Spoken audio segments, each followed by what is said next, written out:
और प्रार्थना का जो पहला भाग था उसमें हमने देखा था कि प्रार्थनाएं क्या हैं, और दूसरे भाग में हमने देखा था कि प्रार्थनाएं कैसे करनी है।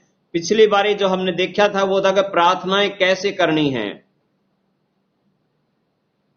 अब हमें यह भी पता चल चुका है कि प्रार्थनाएं कैसे करनी है, और आज हम देखेंगे कि हम प्रार्थनाएं करते हैं लेकिन हमारी प्रार्थनाएं सुनी नहीं जाती हैं।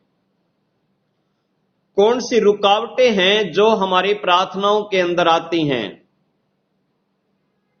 हम परमेश्वर से प्रार्थना करते हैं, परमेश्वर से मांगते रहते, वो हमें मिलता नहीं है, और फिर हम बहुत बार निराश हो जाते हैं कि मैंने परमेश्वर से मांगा लेकिन परमेश्वर ने मुझे दिया नहीं है। कौन सी ऐसी रुकावटें हैं जो प्रार्थनाओं को ऊपर जाने से रोकती हैं, जो परमेश्वर तक हमारी प्रार्थनाओं को पहुंचने नहीं देती। आज उन रुकावटों के विषय में हम देखेंगे। तो आज का जो विषय है, क्यों हमारी प्रार्थनाएं ऊपर तक नहीं जाती, या प्रार्थनाओं में क्या रुकावटें हैं जिसकी वजह से हमारी सुनी नहीं जाती। तो नंबर 1 हम देखेंगे कि हमारी प्रार्थनाएं क्यों ऊपर तक नहीं जाती, क्यों सुनी नहीं जाती, क्या रुकावट है। वो है अविश्वास। नंबर 1 क्या है? अविश्वास। अगर हमें पूरी तरह से परमेश्वर के वचन पर, परमेश्वर की बातों पर, प्रार्थनाओं पर अगर हमें विश्वास नहीं है तो हमारी प्रार्थनाएं क्या होंगी? नहीं सुनी जाएंगी। हमारी प्रार्थनाएं ऊपर तक नहीं पहुंच पाएंगी परमेश्वर तक, क्योंकि इब्रानियों 11:6 में लिखा है, और विश्वास बिना उसे प्रसन्न करना अनहोना है। विश्वास के बगैर हम परमेश्वर को खुश नहीं कर सकते। विश्वास के बिना उसे प्रसन्न करना अनहोना है, क्योंकि परमेश्वर के पास आने वाले को विश्वास करना चाहिए कि परमेश्वर है, और अपने खोजने वाले को प्रतिफल देता है। नंबर 1 क्या है? कि परमेश्वर के पास आने वाले को, अगर हम परमेश्वर के पास आए हैं तो हमें यह विश्वास करना चाहिए कि परमेश्वर है, और वो अपने खोजने वालों को, वो अपने मांगने वालों को वो देता है। और बगैर विश्वास के हम परमेश्वर को खुश नहीं कर सकते। अब इसी तरह से एक स्त्री का उदाहरण है, एक लेडीज का उदाहरण है कि वो संडे को चर्च में गई और परमेश्वर के दास ने विश्वास के ऊपर प्रचार किया।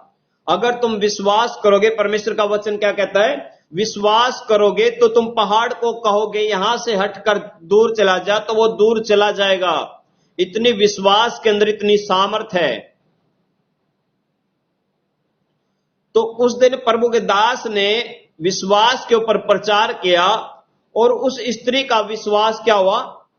थोड़ा सा विश्वास बढ़ा, और उसने सोचा मैं भी ऐसा ही करके देखती हूं। और उसने क्या किया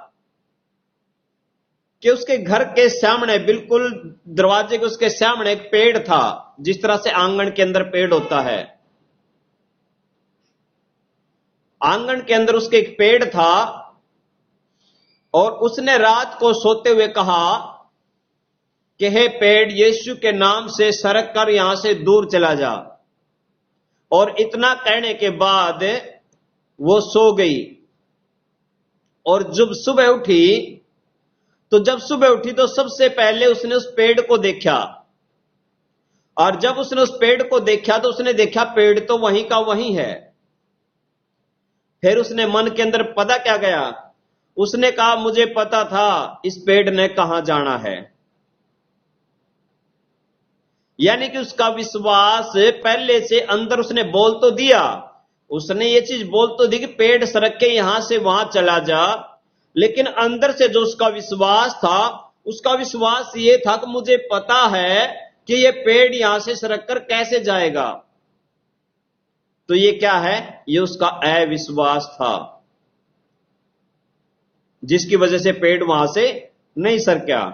हम बहुत बारी विश्वास के विषय में सुनते हैं, हम परमेश्वर से कह तो देते हैं, लेकिन हमारे खुद के अंदर वो विश्वास नहीं होता। हमने प्रार्थना तो कर दी है कि प्रभु मैं प्रार्थना करता हूं ये बहन या ये परिवार या मेरी ये समस्या चली जाए, लेकिन अगर हमारे मन के अंदर ये बात रहेगी कि ये तो जाएगी नहीं, ये तो डॉक्टरों के बस की बात है, ये परमेश्वर तो कैसे ठीक करेगा, या ये प्रॉब्लम तो बड़ी है, ये नहीं जा सकती, चलो फिर भी मैं प्रार्थना कर लेती हूं, चलो मैं फिर भी प्रार्थना कर लेता हूं।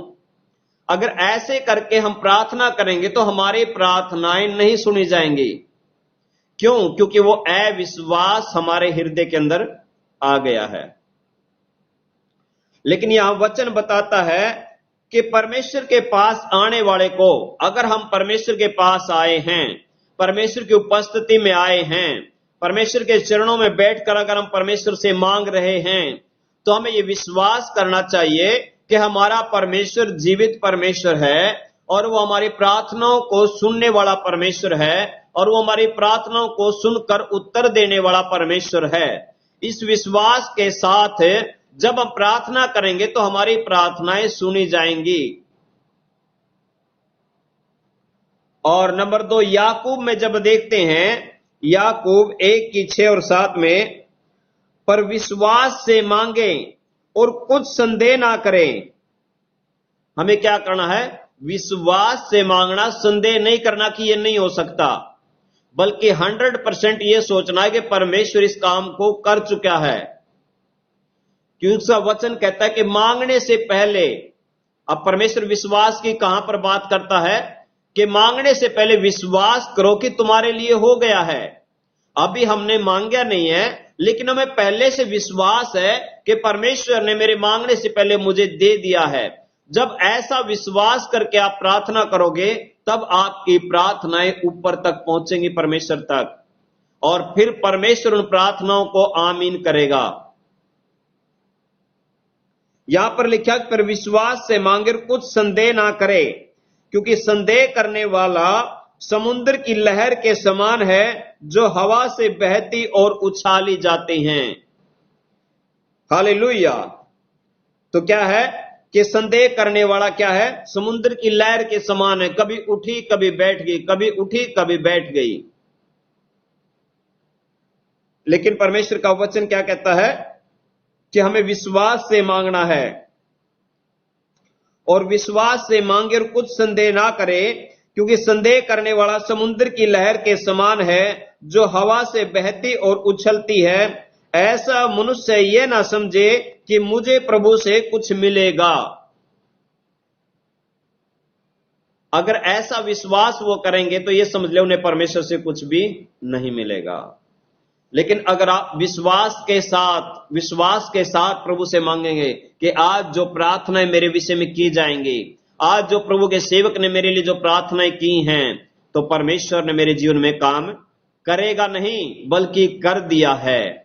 जब ऐसा विश्वास हमारा होगा। अब यहीं पर हमारे बीच में एक भाई है, सोनू है, तो अब मैंने उसकी थोड़ी सी बात सुनी थी कि उसने एक विश्वास किया कि हम चंडीगढ़ जाएंगे, बपतिस्मा लेंगे, और उसके बाद मेरी घरवाली क्या होगी? वो गर्भवती होगी। ये उनका विश्वास था, और ये विश्वास करके उन्होंने बपतिस्मा लिया। तो उन्हें पूरा इस बात का विश्वास था कि हम बपतिस्मा लेंगे और वहां प्रार्थना करवाएंगे तो क्या होगा? ऐसी आशीष परमेश्वर हमें देगा। तो ऐसा विश्वास इन्होंने किया, तो परमेश्वर इनके विश्वास के अनुसार ही परमेश्वर इनको आशीष दी। तो जैसा आप विश्वास करेंगे, आपके विश्वास के अनुसार परमेश्वर आपके जीवन में काम करेगा। उसका वचन कहता है कि जैसा तुम्हारा विश्वास है वैसा तुम्हारे लिए हो जाए। जैसा आप विश्वास करेंगे वैसा आपके लिए हो जाएगा। कोई काम आपके लिए मुश्किल नहीं होगा, क्योंकि परमेश्वर सब कुछ करने की सामर्थ्य रखता है, लेकिन वो काम करता हमारे विश्वास के ऊपर। अगर आपका विश्वास है कि मुर्दा जीवित हो जाएगा, तो सच में आपके विश्वास के अनुसार एक मुर्दा भी जीवित व्यक्ति हो जाएगा। परमेश्वर आपके विश्वास के ऊपर काम करता है।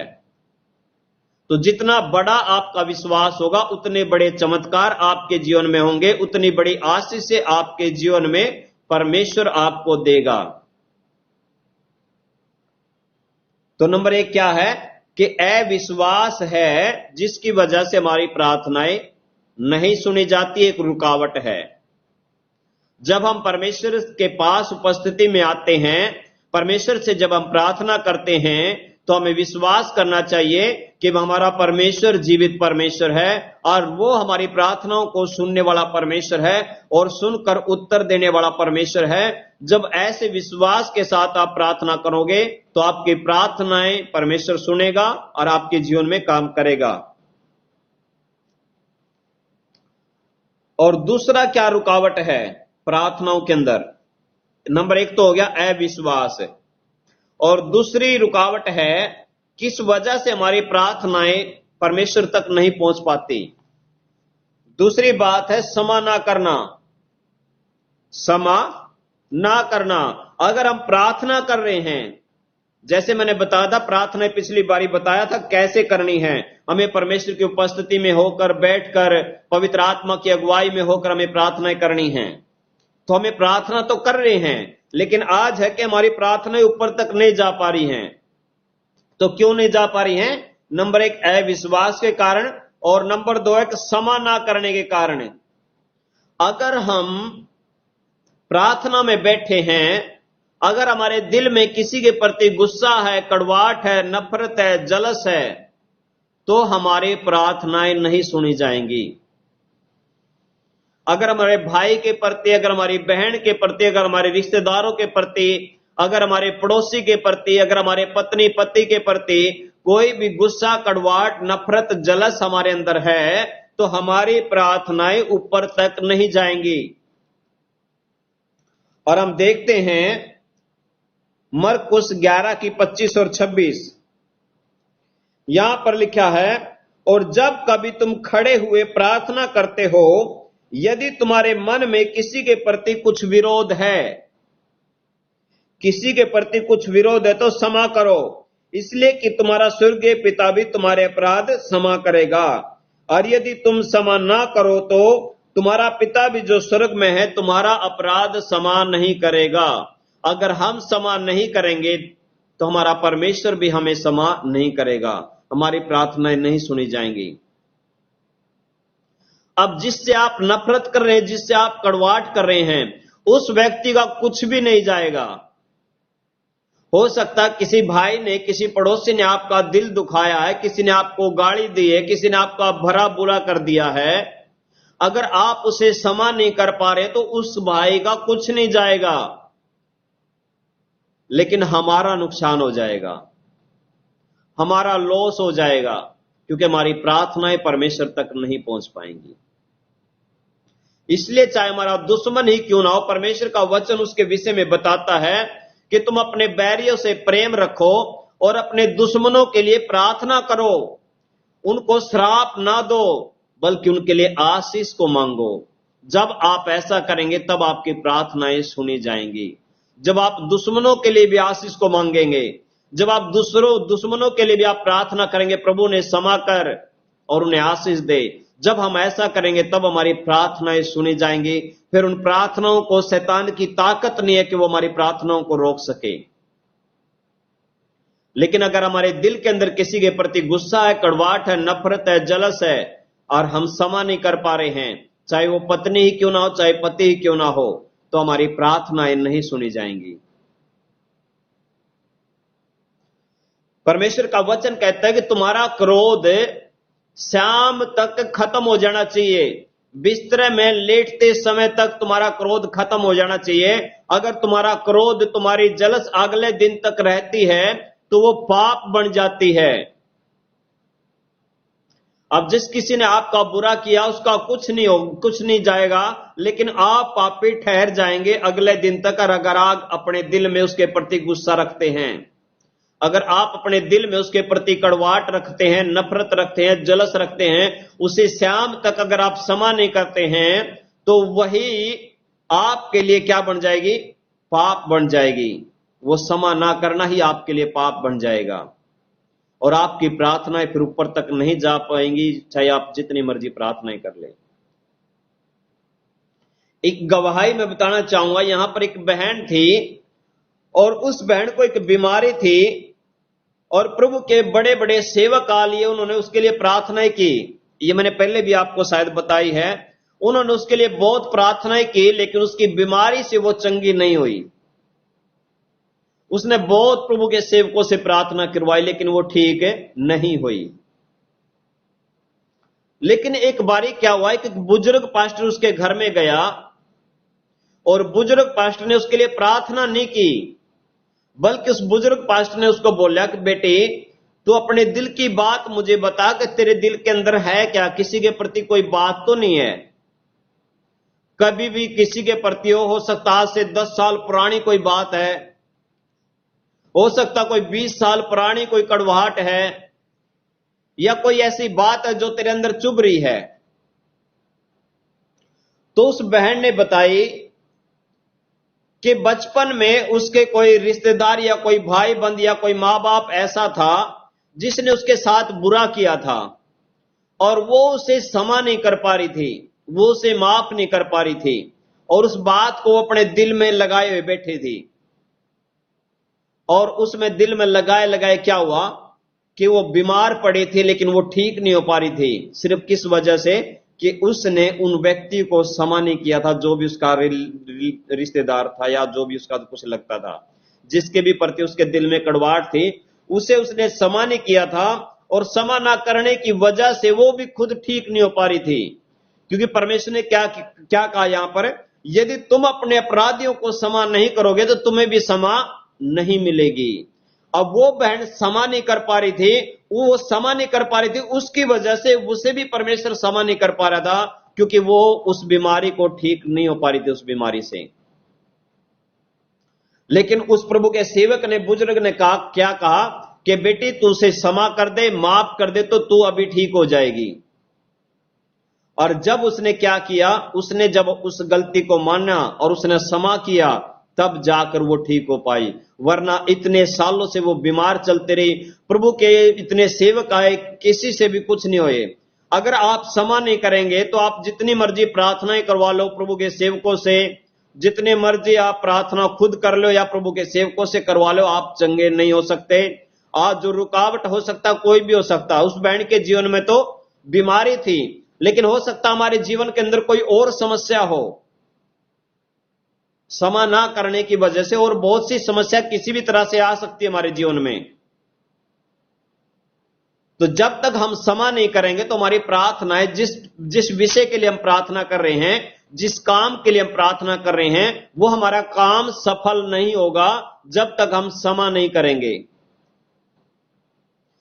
तो हमें क्या करना है? जब भी हम परमेश्वर की उपस्थिति में बैठते हैं, जब हम प्रार्थना करते हैं, तो हमें सबसे पहले अपने वैरियों को, अपने विरोधियों को क्षमा करना है।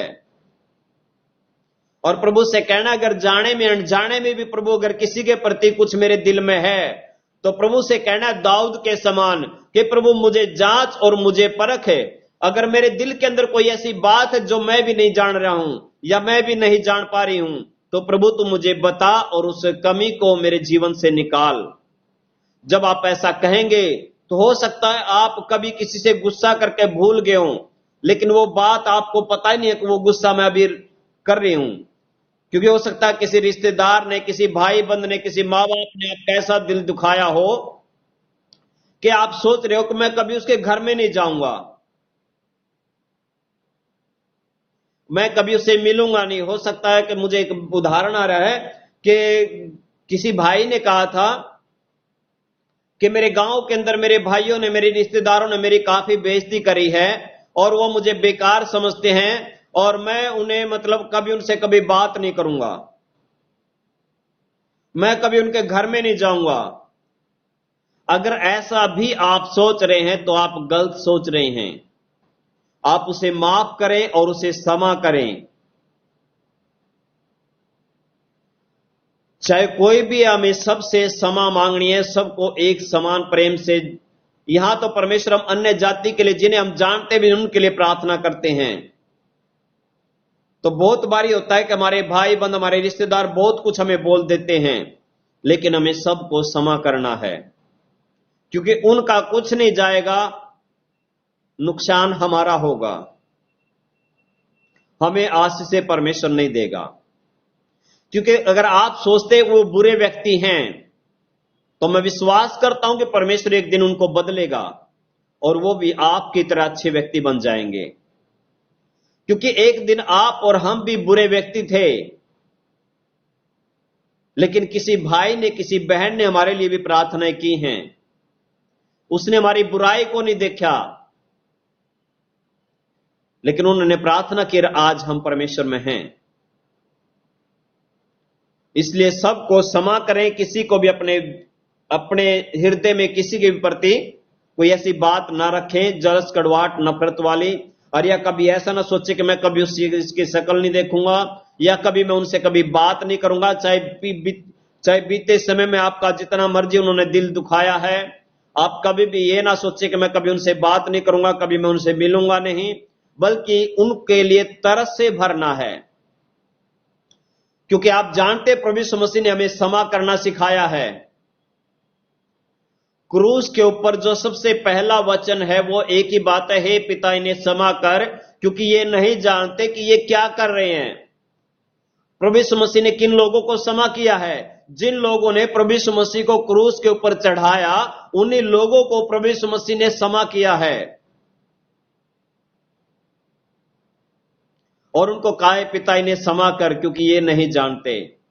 और सच में वो नहीं जानते, लेकिन जब वो जानेंगे आपको, तो वो फिर आपसे ऐसा नहीं करेंगे।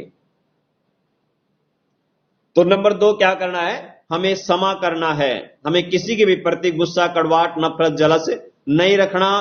पूरी पृथ्वी के ऊपर चाहे कोई भी क्यों ना हो, किसी से भी नहीं। और नंबर 3 क्या है? अनर्थ बात सोचना। कोई भी बुरी बात अपने मन में सोचना। जब हम ऐसा सोचते हैं तो हमारी प्रार्थनाएं नहीं सुनी जाएंगी। परमेश्वर का दास दाऊद कहता है भजन संहिता 66 के 18 में, यदि मैं मन में अनर्थ की बात सोचता तो प्रभु मेरी ना सुनता। वो कहता है अगर मैं अपने मन में अनर्थ बात सोचता तो परमेश्वर मेरी ना सुनता। यानी कि उसकी सुनी है। क्यों सुनी है? क्योंकि उसने अपने दिल में, अपने मन में कोई ऐसी अनर्थ बात नहीं सोची। अगर हम किसी के प्रति कल्पना घड़ते, बुरी कल्पना घड़ते हैं, अगर हम किसी के प्रति बुरा सोचते हैं, अगर हम किसी के प्रति बुरी भावना रखते हैं, बुरी सोच रखते हैं, तो हमारी प्रार्थनाएं परमेश्वर तक नहीं पहुंच सकती। अगर हम किसी के प्रति बुरी भावना, गलत भावना, पाप की भावना, अगर ऐसी भावनाएं हम सोचते हैं, ऐसी बात अगर हम अपने मन में सोचते, एक तो होता करना, बुरा करना, पाप करना, व्यभिचार करना, एक तो होता पाप करना। लेकिन यहां पर परमेश्वर का वचन करने के विषय में नहीं कह रहा है, यहां पर कह रहा है अगर हम सोचते भी हैं, अगर हम किसी के बारे में बुरा सोचते भी हैं, या बुरी बात सोचते हैं, या पाप की बात सोचते हैं, किसी भाई को, किसी बहन को देखकर हम अपने मन में बुरी कल्पना करते हैं, बुरा सोचते हैं, तो भी हमारी प्रार्थनाएं परमेश्वर तक नहीं पहुंच सकती। हमें जब प्रार्थना में बैठते हैं तो हमें पूरी तरह से क्षमा करना, पश्चाताप करना। प्रभु अगर पूरे दिन में मुझसे देखने में, सोचने में, समझने में कोई भी गलती, गुनाह मुझसे हुआ तो परमेश्वर मुझे क्षमा कर। क्षमा करते हुए हमें परमेश्वर की उपस्थिति में आना है। तब हमारी प्रार्थनाएं क्या होंगी? स्वर्ग तक जा सकती हैं। तब प्रभु यीशु मसीह हमारी प्रार्थनाओं पर आमीन करेगा। और क्या है इसी में? अनर्थ कल्पना घड़ने वाला मन। यदि हम अपने मन में अनर्थ कल्पना घड़ते हैं, यानी कि हम प्लान, जिस तरह से होता है ना, किसी को प्लान बनाते हैं, मैंने इसका बुरा करना, क्या करेंगे हम? उसका पहले प्लान बनाएंगे किसी का बुरा करना तो पहले हम उसका प्लान बनाएंगे। अनर्थ कल्पना घड़ना, अपने मन के अंदर उसके प्रति कल्पना घड़ना, बुरी बातें सोचना, ये सब अगर ऐसा हम सोचते हैं तो हमारी प्रार्थनाएं परमेश्वर तक नहीं पहुंच सकती।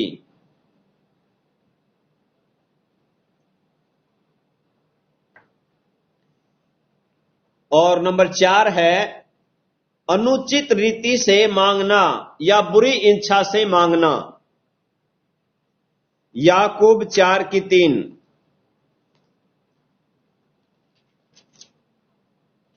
यहां पर हम देखते हैं क्यों नहीं हमें मिलता, हम मांगते हैं।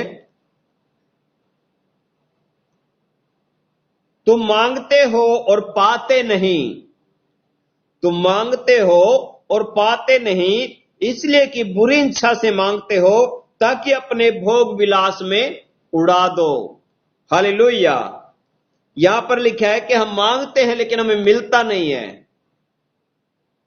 क्यों नहीं हमें मिलता? क्योंकि हम बुरी इच्छा से मांगते हैं, बुरी इच्छा से मांगते हैं ताकि उसे भोग विलास में उड़ा दें। अब आप जानते हैं परमेश्वर हमें कितना देता है। परमेश्वर अगर देने पे आए तो हमें बहुत ज्यादा दे सकता है, लेकिन वो हमारे फायदे के लिए हमें इतना दे पाता है जितनी हमारी जरूरत है। क्योंकि उसे पता है अगर मैंने इन्हें ज्यादा दे दिया तो ये घमंड कर जाएंगे, मैंने इन्हें एकदम ज्यादा दे दिया तो ये फिर क्या करेंगे, ये उसे पाप में उड़ा देंगे या बुरी बातों में उड़ा देंगे। परमेश्वर हमारी लिमिट के हिसाब से हमें देता है। जैसे जैसे हम आत्मा में बढ़ते रहते हैं और परमेश्वर को पता लगता अब इसे संभाल सकते, इतना पैसा ये संभाल सकते हैं, तो उतना पैसा हमें देगा। अगर उसे लगेगा कि इसको ज्यादा दे दिया ये नहीं संभाल पाएगा तो उतना परमेश्वर हमें नहीं देगा। लेकिन हमारी जरूरतों को परमेश्वर कभी रुकने नहीं देता है। अगर आपको जरूरत 1,000 रुपए की है तो परमेश्वर आपको 1,000 रुपया देगा, वो आपको 2,000 रुपया नहीं देगा, क्योंकि उसे पता है कि 2,000 दे दिया तो इसे बेकार में ये खर्च करेगा, बुरी बातों में ये खर्च करेगा। अगर हमें 1,00,000 की जरूरत है तो सच में परमेश्वर आपकी 1,00,000 की जरूरत आपको पूरा करेगा जब आप प्रार्थना करोगे, लेकिन 2,00,000 आपको नहीं देगा। वो सिर्फ आपको जरूरत है, जितनी जरूरत है उतनी जरूरत आपको देगा, उससे कम नहीं देगा, उससे उतनी ही देगा जितनी आपकी जरूरत है। और ज्यादा इसलिए नहीं देता कि हम फूल ना जाएं, हमारे अंदर घमंड ना आ जाए, या फिर हमें बुरे कामों में उस पैसे को ना उड़ा दें। लेकिन जैसे जैसे हम आत्मा में बढ़ते रहेंगे और परमेश्वर की वैल्यू को और पैसे की वैल्यू को, परमेश्वर की आशीषों को, वैल्यू को जब हम समझना शुरू करेंगे, फिर परमेश्वर उतना उतना हमें बढ़ाता बढ़ाता देता जाता है। क्योंकि यहां पर लिखा है अब हम मांग तो हमें जरूरत किस चीज की है। अब मुझे मान ले जरूरत है, बाइक की जरूरत है, और हम परमेश्वर से कह रहे हैं कि प्रभु मुझे तो कार चाहिए, कार चाहिए। लेकिन परमेश्वर जानता है अगर मैंने इसे कार दे दी तो ये खड़ा कहां करेगा, इतनी खड़ा करने की इसके पास जगह नहीं है, उसका पेट्रोल भरने की इसके पास पैसा नहीं है, और मांग रहा कार है। जबकि परमेश्वर जानता है इसकी बाइक की जरूरत है, और बाइक का ये इंतजाम भी, बाइक इसको अच्छी चला भी लेगा, उसका पेट्रोल का भी ये कर लेगा, इसलिए मैं इसे बाइक दूंगा, कार नहीं दूंगा। लेकिन जब ये कार चलाने जब हो जाएगा, कार का जब ये यूज करने, मतलब उसे उसका पूरी तरह से खर्चा उठाने जितना हो जाएगा, फिर मैं इसे कार भी दे दूंगा। लेकिन हम क्या करते हैं, हम एकदम ज्यादा मांगते हैं, परमेश्वर वो भी दे दे, वो भी दे दे। ऐसा नहीं कि परमेश्वर नहीं दे सकता, परमेश्वर सब कुछ कर सकता है, लेकिन वो हमारी लिमिट को जानता कितना ये संभाल पाएंगे, वो हमें जानता कि हम कितना संभाल पाएंगे, इसलिए वो हमारी जरूरत के हिसाब से हमें देता है। क्योंकि बाइक में दे तो हम लिमिट में रहेंगे, कार अगर परमेश्वर ने हमें दे दी, जरूरत बाइक की है, लेकिन हम कार मांग रहे हैं, और कार में बैठकर हो सकता हमारे अंदर घमंड आ जाए। क्योंकि ये हकीकत है कि जब परमेश्वर ज्यादा हमें देता है तो हमारे अंदर घमंड आता है। हम अपने आप से ज्यादा किसी को कुछ समझते नहीं है।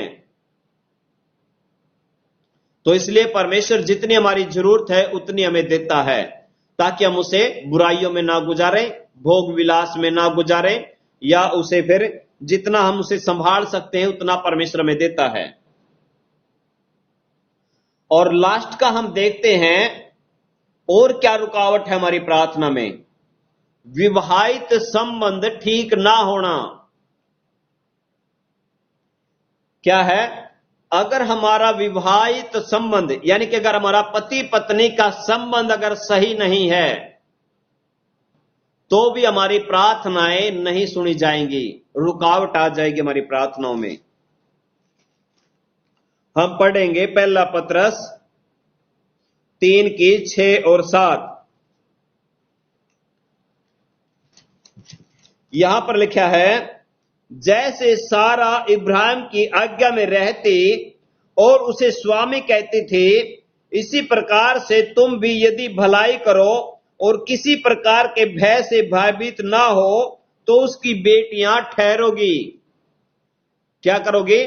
कि स्त्री को चाहिए कि जैसे सारा इब्राहिम के अधीन रहती थी और इब्राहिम को अपना स्वामी कहती थी, स्त्री इसी तरह से पत्नी को भी चाहिए कि वो अपने पति को स्वामी समझे और उसकी अधीनगी में रहे।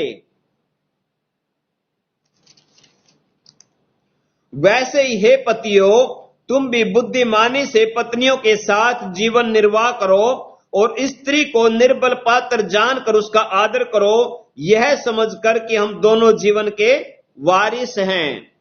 अब पति के लिए भी परमेश्वर का वचन क्या कहता है कि हे पतियों, तुम भी बुद्धिमानी के साथ पत्नियों के साथ जीवन निर्वाह करो। पत्नियों के साथ अपने घर को अच्छी तरह से लेकर चलो, अपनी पत्नियों के साथ अच्छी तरह से जीवन को गुजारो, और स्त्री को कमजोर समझकर या निर्बल समझकर उसका आदर करो। उसे पैर की जूती समझकर उसे नकारो मत। उसे ये मत समझो कि ये कुछ नहीं जानती है, अरे तो बेकार है, तो अनपढ़ है, तो नालायक है, ये कुछ नहीं जानती है। बल्कि ऐसा नहीं, बल्कि क्या समझकर उसे निर्बल पात्र जानकर उसका आदर करना है। अपनी पत्नी का क्या करना है? आदर करना है, क्योंकि वो क्या है? वो आपके पैर की जूती नहीं है, बल्कि आपके बराबर है। परमेश्वर की नजरों में पति और पत्नी दोनों बराबर हैं। हालांकि आज हम संसार को जब देखते हैं, संसार के लोग क्या करते हैं, वो स्त्री को इतना ज्यादा, अब तो फिर भी समय बदल चुका है कि अब तो फिर भी है कि महिलाओं को थोड़ा स्थान देने लगे हैं, लेकिन पहले जब हम देखते थे कि महिलाओं को, स्त्रियों को पैर की जूती समझा जाता था, उन्हें कुछ नहीं समझा जाता था। लेकिन परमेश्वर ने स्त्री को आदम की पसली में से लेकर बनाया है, और पसली बराबर में होती है। अगर परमेश्वर उसे पैर की जूती बनाता तो उसे पैरों की हड्डी में से लेकर बनाता। इसलिए परमेश्वर उनको क्या करता है? बराबर समझता है। इसलिए क्या करना है कि जो पति है उसे भी पर क्या करना है? पत्नी को आदर देना है। और आगे क्या लिखा है कि दोनों यह समझकर कि हम दोनों जीवन के वरदान के वारिस हैं, जिससे तुम्हारी प्रार्थनाएं रुक ना जाएं। अगर हम एक दूसरे को कम समझेंगे, अगर हम आपस में लड़ाई झगड़ा करेंगे, तो हमारी प्रार्थनाएं परमेश्वर तक नहीं पहुंच सकती। वो प्रार्थनाओं में रुकावट बनेंगी। इसलिए हमें संगति में भी रखना है अपनी पत्नी को। जब भी हम संगति में रखने हैं, बहुत से मैं देखता हूं लोगों को, और प्रभु खासकर बहुत से प्रभु के सेवकों को भी मैं देखता हूं कि अपने आप वो संगति में बढ़ते रहेंगे, हर जगह आप संगति में जाते रहेंगे, लेकिन पत्नी को वो साथ में नहीं रखते हैं। और जिसकी वजह से क्या होते हैं, उन दोनों के सोच विचार अलग अलग हो जाते हैं। क्योंकि पति ज्यादा संगति में रहेगा, पत्नी कम संगति में रहेगी, तो कम संगति में रहेगी तो उसका वो क्या होगी? वो संसार की बातें उसके अंदर रहेंगी। लेकिन जो ज्यादा संगति में रहेगा उसकी बातें आत्मिक होंगी, वो आत्मिक बातों को सोचेगा। तो एक तरफ आत्मिक बातें हैं, एक तरफ संसारिक बातें हैं, और जब संसारिक और आत्मिक बातों का कभी मेल नहीं हो सकता। इसलिए जब हम बढ़ते हैं तो हमें पत्नी को साथ लेकर परमेश्वर में बढ़ना है, नहीं तो हमारे लिए रुकावट बन जाएंगी। हालेलुया। आप कहीं पर भी परमेश्वर की सेवा करोगे, किसी हो सकता कोई बहन को प्रार्थनाओं की जरूरत है, आप किसी बहन को गाइड कर रहे हैं, अगर आपकी पत्नी आत्मा में बड़ी नहीं है तो वो कहीं ना कहीं आप पर शक करेगी, कहीं ना कहीं वो गलत समझेगी। क्यों? क्योंकि वो संसार के तरीके से सोच रही है। लेकिन जब वो आपके साथ आत्मा में बढ़ेगी और दोनों फिर एक, वो भी ये सोचेगी कि हाँ ये गाइड कर रहा है और मैं अपने पति पर भरोसा करती हूं क्योंकि ये परमेश्वर की सेवा कर रहा है, और वो परमेश्वर की बातों को समझेगी, वो लोगों की वैल्यू को समझेगी कि हमें लोगों की मदद करनी है। और नहीं, प्रभु का सेवक किसी की मदद करेगा लेकिन पत्नी नहीं करने देगी। क्यों नहीं करने देगी? क्योंकि वो आत्मा में बढ़ी हुई नहीं है। लेकिन जब वो आत्मा में बड़ी होगी तो वो समझेगी कि प्रभु के सेवक के लिए सबसे पहले कौन है? सबसे पहले कलीसिया, उनकी सेवा करने, उनकी जरूरतों को देखना, और कोई दुखी है, कोई परेशान है तो उनकी समस्याओं को समझना, ये परमेश्वर के दास की क्या है? उसकी एक जिम्मेवारी है। एक प्रभु के सेवक की कलीसिया एक जिम्मेवारी है, उनके दुखों को समझना, उनकी प्रॉब्लम को समझना, ये प्रभु के सेवक की जिम्मेवारी है। लेकिन जब ये दोनों अगर प्रभु में बढ़ेंगे तो दोनों ये उन बात को समझ पाएंगे। लेकिन अगर दोनों प्रभु में नहीं बढ़ पा रहे तो दोनों के सोच विचार अलग होंगे, और दोनों के सोच विचार अलग होंगे तो फिर दोनों में प्रॉब्लमें खड़ी होंगी, और जब दोनों में प्रॉब्लमें खड़ी होंगी तो वो फिर क्या होंगी? वो प्रार्थनाओं में रुकावट बनेंगी। तो हमने क्या देखा है? हमने देखा है कि आज क्यों हमारी प्रार्थनाएं परमेश्वर तक नहीं पहुंच पाती, कौन सी बातें हैं जो हमारी प्रार्थनाओं में रुकावट डालती हैं। मैं दोबारा से फिर दोहराऊंगा उनको। नंबर 1 अविश्वास, नंबर 2 क्षमा ना कर पाना। अगर हम क्षमा नहीं कर पा रहे हैं तो हमारी प्रार्थनाएं नहीं ऊपर जाएंगी। अगर हम विश्वास नहीं कर पा रहे हैं, संदेह करते हैं, तो हमारी प्रार्थनाएं नहीं सुनी जाएंगी। या अपने हम मन में अनर्थ बात सोचते हैं तो हमारी प्रार्थनाएं नहीं सुनी जाएंगी। और अगर हम अनुचित रीति से मांगते हैं, एक तो होता सही रीति। सही रीति का मतलब क्या है? जो जिस चीज की आपको जरूरत है वो आप मांग रहे हैं। आपको बाइक की जरूरत है, आप बाइक मांग रहे हैं। आपको राशन की जरूरत है, आप राशन मांग रहे हैं। आपके पास घर नहीं, आप किराए पर आप घर मांग रहे हैं। सही रीति है। लेकिन अनुचित रीति का मतलब आपको जरूरत बाइक की है और आप मांग रहे कार, आप मांग रहे हैं जहाज, कि प्रभु मुझे तो जहाज दे दे। लेकिन प्रभु कहेगा कहां खड़ा करेगा, उसका खर्चा कैसे चलाएगा? तो जो हमारी जरूरत है, जो सही रीति है, उसके अनुसार हम मांगते हैं तो परमेश्वर हमें देता है। और नंबर 5 क्या है? कि हमारा विवाहित संबंध, पति पत्नी के संबंध हमारे सही होने चाहिए। तो ये हमने 5 बातें आज हमने देखी हैं जब जो प्रार्थनाओं में रुकावट बनती हैं। आज से हमें इन रुकावटों को दूर करना है और परमेश्वर में आगे बढ़ना है। परमेश्वर इन वचनों के द्वारा हम सबको आशीष दे। और आइए इस समय सभी जन अपनी आंखें बंद करेंगे और इस समय अपनी उन सारी घटी कमियों को परमेश्वर के सामने रखेंगे। अगर हम किसी को क्षमा नहीं कर पा रहे हैं तो इस समय परमेश्वर की उपस्थिति में आएं और क्षमा करें। अगर हम विश्वास नहीं कर पा रहे तो परमेश्वर से कहें, प्रभु मेरे विश्वास को बढ़ा ताकि मैं आपके अद्भुत कामों को अपने जीवन में देखने पाऊं। अगर हमारे मन में कोई अनर्थ बात है, हो सकता जो हमें भी नहीं पता है, तो परमेश्वर से कहें, जिस तरह से परमेश्वर का दास दाऊद कहता है, प्रभु मुझे जांच और मुझे परख, अगर मेरे हृदय में कोई ऐसी बात है तो प्रभु मुझे बता। और हमें उसी रीति से मांगना है जिस चीज की हमें जरूरत है। और अगर हमारी पारिवारिक संबंध ठीक नहीं है, अगर हमारा विवाहित संबंध ठीक नहीं है, तो अपने जीवन साथी को माफ करें, क्षमा करें और फिर से उसके साथ एक मन हो जाएं। आइए इन सब बातों के लिए प्रार्थना करेंगे। हालेलुया। धन्यवाद महान सामर्थी परमेश्वर, राजाओं के राजा, प्रभु के प्रभु, सारे जहान और सारी सृष्टि के बनाने वाले परमेश्वर पिता, इस समय प्रभु यीशु मसीह के सामर्थी नाम से पिता मैं प्रार्थना करता प्रभु जी, आपका सेवक होने के नाते मेरे परमेश्वर, जितने भी जन प्रभु इस समय ऑनलाइन है मेरे परमेश्वर, और जितनों ने आपके वचन को सुना है प्रभु जी, होने दे पिता परमेश्वर, आज का वचन एक एक के हृदय में बात करे पिता परमेश्वर, वो केवल सुनने वाले नहीं बल्कि पिता परमेश्वर उस पर चलने वाले बन जाएं पवित्र आत्मा जी, और हर एक अविश्वास की दुष्ट आत्मा इनके जीवन से नष्ट हो जाए, हर एक क्षमा ना करने की आत्मा इनके जीवन से नष्ट हो जाए, और ये क्षमा करने का हृदय दे मेरे परमेश्वर। हर एक पिता परमेश्वर जो घटी कमी है, जो अनर्थ बात है मेरे परमेश्वर, जिन्हें हो सकता ये भी अभी नहीं जानते पिता परमेश्वर, क्योंकि आपका वचन बताता है मेरे परमेश्वर कि परमेश्वर का वचन बाइबल हमारे लिए एक आईना है। जब जब हम बाइबल को पढ़ते हैं, जब जब हम परमेश्वर के वचन को सुनते हैं, हमारी कमियां हमें नजर आती हैं पिता परमेश्वर। जो भी कमी आपके वचन के द्वारा नजर आई है, उसे आज ये दूर करने वाले हो जाएं।